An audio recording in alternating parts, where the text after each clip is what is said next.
हर हर महादेव। नमस्कार दोस्तों, आपके अपने चैनल पूजा वार्ष्णेय हिंदी कहानियों में आपका स्वागत है।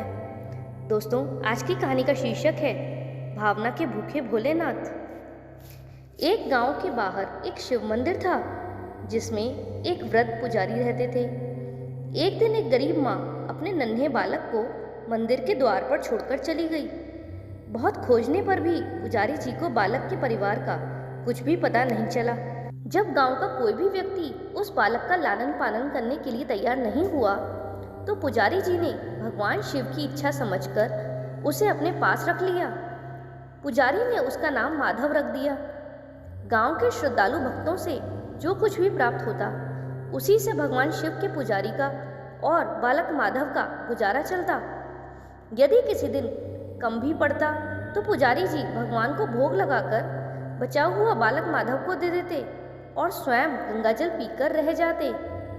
धीरे धीरे माधव बड़ा होने लगा और अब वह पुजारी जी के कामों में हाथ बटाने लगा था। वृद्ध पुजारी जी के थके हारे हाथों को कुछ आराम मिलने लगा। इसीलिए उन्होंने माधव को मंदिर की साफ सफाई, भगवान शिव की पूजा, उनको भोग लगाने और उनकी आरती करने की विधि अच्छी प्रकार से समझा दी। अब वह स्वयं भगवान शिव के नाम जाप और संकीर्तन में समय व्यतीत करने लगे। एक दिन भगवान शिव के मंगलकारी नाम का जाप करते हुए उनके प्राण छूट गए। अब बालक माधव का इस संसार में भगवान शिव के सिवाय और कोई भी सहारा नहीं था। लेकिन वह पुजारी जी की बताई 3 बातें कभी भी नहीं भूला। पहली बात, भगवान भोलेनाथ को ताजी गर्म रसोई का भोग लगाना। दूसरी बात, भगवान को भोग लगाए बिना स्वयं कुछ भी नहीं खाना। और तीसरी बात, भगवान शिव पर विश्वास रखकर कभी भी किसी वस्तु का संग्रह ना करना, बासी भोजन का भी नहीं। यदि कोई भक्त पहले से बना भोजन या मिठाई मंदिर में दे जाता तो बालक माधव उसे मंदिर में गरीबों में बांट देता। वह ताजी रसोई बनाकर ही भगवान को भोग लगाता, उसके बाद स्वयं प्रसाद ग्रहण करता। और कभी यदि कोई रसोई बनाने की सामग्री नहीं होती तो भोले बाबा और भक्त माधव दोनों ही गंगाजल पीकर रह जाते।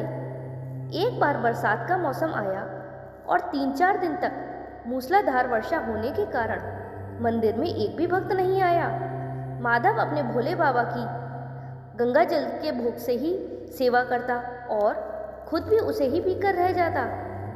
भोले बाबा माधव की भक्ति और सहनशीलता की परीक्षा लेते रहे, किंतु आखिर में अपने भक्त को भूख से तड़पते देखकर उनसे रहा नहीं गया। वह सेठ के नौकर का रूप धरकर हाथ में भोजन सामग्री की पोटली लेकर वर्षा में भीगते हुए मंदिर के द्वार पर जा पहुंचे। उन्होंने आवाज लगाकर माधव को बुलाया और उसके हाथ में पोटली देते हुए कहा कि सेठ जी ने यह भोजन सामग्री भेजी है, इससे रसोई बनाओ और भगवान को भोग लगाओ, फिर स्वयं भी प्रसाद पाओ। मैं कल फिर आऊँगा। भक्त माधव ने उसे आशीर्वाद देकर विदा किया और सूखी गीली लकड़ियों के धुएं में गर्म गर्म रसोई बनाई। पूरे बरसात के मौसम में भोले बाबा नौकर के रूप में भक्त माधव को भोजन सामग्री देने आते रहे और स्वयं भी गर्म गर्म रसोई का भोग पाते रहे। एक दिन भक्त माधव ने सोचा कि सेठ जी को भोजन सामग्री भेजते हुए 4 महीने हो चले हैं, किंतु वे स्वयं कभी भी मंदिर में भोले बाबा का प्रसाद ग्रहण करने नहीं आए। अगले दिन जब भोले बाबा नौकर के भेष में भोजन सामग्री की पोटली देने आए तो माधव उनसे बोला, भाई, तुम्हारे इतने धर्मात्मा सेठ जी कभी स्वयं मंदिर में प्रसाद लेने नहीं आए। इस कारण मेरा हृदय अत्यंत दुखी हो रहा है। आप अपने सेठ जी से कहना कि कल वे मंदिर में प्रसाद ग्रहण करने के लिए अवश्य पधारें। भक्त की बात सुनकर नौकर बने भोले बाबा चौंक कर घबरा उठे और बोले, पुजारी जी, सेठ जी मेरे द्वारा आपको भोजन सामग्री भेजते हैं। आप इससे भगवान को भी भोग लगाते हैं और स्वयं भी प्रसाद पाते हैं, फिर सेठ जी को बीच में बुलाने की क्या जरूरत है? जैसा चल रहा है वैसा ही चलने दीजिए ना। माधव बोला, ऐसे कैसे चलने दो? आपके धर्मात्मा सेठ जी इतने दिनों से भोजन सामग्री भेज रहे हैं, क्या मैं उन्हें भगवान का प्रसाद देने का अपना कर्तव्य भी पूरा ना करूं? मैं किसी का उधार खाने वाला नहीं हूँ। अपने सेठ जी से कह देना कि यदि कल भोले बाबा का प्रसाद ग्रहण करने के लिए नहीं पधारे तो मैं उनकी भोजन सामग्री लेना बंद कर दूंगा। नौकर बने भोले बाबा तो अपने भक्त की अकड़ देखकर कांप उठे और यह सोचकर मन ही मन हंसे कि वाह, आज तो लेने वाला ही देने वाले को दोष दे रहा है। लेकिन सरल हृदय भक्त के मनोभाव देखकर वे बोले, ठीक है पुजारी जी, कल सेठ जी मंदिर में प्रसाद ग्रहण करने जरूर पधारेंगे। दूसरे दिन बड़े सवेरे ही भोले बाबा नौकर के वेश में दूध और बहुत सारी भोजन सामग्री लेकर मंदिर पहुंच गए। माधव चौंकते हुए बोला, भाई आज इतनी सारी भोजन सामग्री किस लिए ले आए? नौकर बने भोले बाबा बोले, पुजारी जी भूल गए क्या? आज आपने सेठ जी को प्रसाद के लिए बुलाया है, इसीलिए आप रसोई बनाइए और भोले बाबा को भोग लगाइए और यह बता दीजिए कि सेठ जी को किस समय आना है।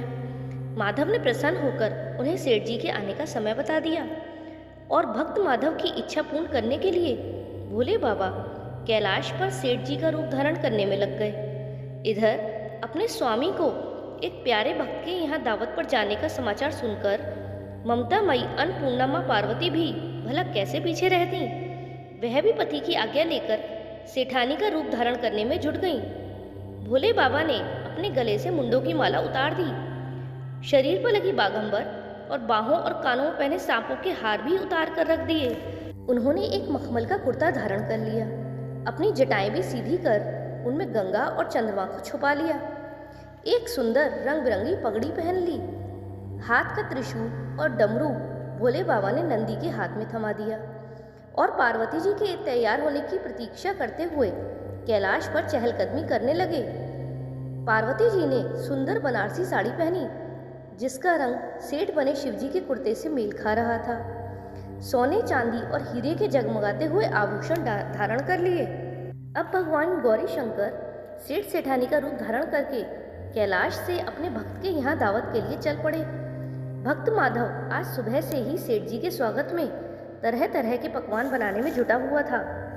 वह अपने भोले बाबा का भोग तो चलते फिरते बना लेता था, किंतु आज उसे कई महीनों से भगवान को भोग लगाने के लिए भोजन सामग्री भेजने वाले सेठ जी को भगवत प्रसाद देना था। अतः आज उसने भोजन बनाने में अपनी सारी पाककला झोंक दी थी। उसने सेठ जी के द्वारा भेजे हुए चावल धोकर खीर बनाई और तरह तरह के पकवान भी बनाए। रसोई बनाकर भक्त माधव पुनः स्नान करने चला गया ताकि स्वच्छ वस्त्र पहनकर भोले बाबा को भोग लगा सके और सेठ जी को उनका प्रसाद खिला सके। जब भक्त माधव स्नान करके लौटा तो देखा सेठ जी प्रसाद ग्रहण करने के लिए स्वयं तो आए ही हैं, साथ में अपनी सेठानी जी को भी साथ लाए हैं। माधव ने झट से दोनों को राम राम की और उन्हें आसन देकर बैठाया और बोला, मैं अभी भगवान को भोग लगा कर आता हूँ, फिर आपको प्रसाद परोसूंगा। बाबा से भूख सहन नहीं हो पा रही थी, इसीलिए वे बोले, पुजारी जी भगवान को जल्दी से भोग लगाइए, मुझसे भूख सहन नहीं होती। माधव बोला, सेठ जी भूख तो मुझे भी बड़े जोरों की लग रही है, किंतु मैं अपनी भूख के कारण भगवान को भोग लगाना नहीं भूलता। यदि दुनिया के सारे लोग इसी तरह अपनी भूख के लिए भगवान को भोग लगाना भूल जाएं, तो भगवान तो भूखे ही रह जाएंगे। सेठ जी बने भोले बाबा एक पत्तल उठाते हुए बोले, पुजारी जी आप भोग लगाइए, इधर मैं पत्तल परोस लेता हूँ, मुझसे भूख सहन नहीं हो पा रही है। भक्त माधव सेठ जी बने भोले बाबा को डांटते हुए बोला, सेठ जी भगवान के काम में ना तो जल्दबाजी चलती है और ना ही कंजूसी। मैं जब तक भगवान को भोग नहीं लगा लेता, आप रसोई के पास फटक भी नहीं सकते। इधर बैठ जाइए और ओम नमः शिवाय का जाप करते रहिए। मैं अभी आता हूँ और आपको पेट भर भोजन करवाता हूँ। सेठ जी बने शिवजी डांट खाकर चुपचाप अपने आसन पर जा बैठे। सेठानी बनी पार्वती उनकी यह दशा देखकर बड़ी ही मुश्किल से अपनी हंसी रोक पाई। लेकिन जैसे ही भक्त माधव पत्तल में सामग्री लेकर भगवान को भोग लगाने मंदिर में गया, भगवान शिव पार्वती जी को मौन रहने का संकेत करके चुपके चुपके पैर रखते हुए रसोई में पहुंच गए और उन्होंने एक एक व्यंजन उठाकर चखना शुरू कर दिया। भोले बाबा तो प्रसाद को देखते ही हैरान रह गए, क्योंकि खीर में चीनी की जगह नमक भरा हुआ था और सब्जियों में चीनी भरी हुई थी।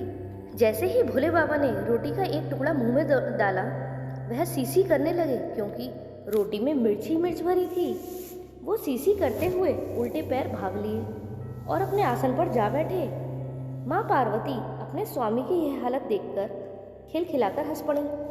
इससे पहले कि भोले बाबा पार्वती जी के सामने कुछ सफाई दे पाते, भक्त माधव ओम नमः शिवाय मंत्र का जाप करते हुए आ पहुंचा। रसोई में भोग मिलाकर उसे पवित्र बना डाला। फिर सेठ जी के सामने पत्तल परोसने के बाद हाथ जोड़कर बोला, सेठ जी अब आप भी जी भरकर प्रसाद ग्रहण करें। भोले बाबा तो अभी अभी भक्त की भक्ति से भी जोरदार उसके हाथ की बनी हुई रसोई चख चुके थे। अतः भोजन करने की बात सुनकर उनके पसीने छूटने लगे। वे कभी माधव को तो कभी पार्वती जी का मुख देखने लगते।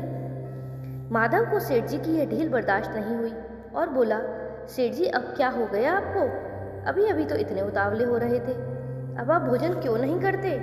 तभी तो माता जी भी प्रसाद ग्रहण करेंगी और फिर मैं भी प्रसाद पाऊंगा। माधव की ललकार सुनकर भोले बाबा ने चुपचाप खीर का कुल्हड़ उठाया और सारी नमकीन खीर गटागट पी गए। कुल्हड़ खाली होने की देर थी कि माधव ने उसे झट से भर दिया। अपने प्रिय भक्त के हाथों से परोसे हुए भोग में भगवान को आज दोगुना स्वाद आ रहा था। माधव खीर परोसता गया और भोले बाबा पीते गए। माता पार्वती भक्त और भगवान दोनों के प्रेम को देखकर मंत्रमुग्ध होती रहीं। जब सारी रसोई समाप्त हो गई तो भगवान ने एक जोर की डकार ली। माधव को होश आया और वह बोला, वाह सेठ जी वाह, मैं ही बावला था जो इतनी थोड़ी सी रसोई बनाई। मुझे पता होता कि आपको प्रसाद ग्रहण करने का इतना शौक है तो मैं और ज़्यादा ही बनाता। भोले बाबा अपने पेट पर हाथ फेरते हुए सेठानी भरी पार्वती जी की ओर देखते हुए मुस्कुराते हुए बोले, पुजारी जी मैं रोज इतना कहाँ खाता हूँ, किंतु आज प्रसाद इतना स्वादिष्ट बना था कि अपने पर वश ही नहीं रहा और खाता ही चला गया। किंतु तभी माधव रुआंसा होकर बोला, सेठ जी यह तो आपने ठीक किया, लेकिन सेठानी जी तो भूखी ही रह गईं। ममतामयी पार्वती माँ से माधव का रुआंसा मुंह देखा नहीं गया। उन्होंने बची हुई खीर की 4 बूंदें खा ली।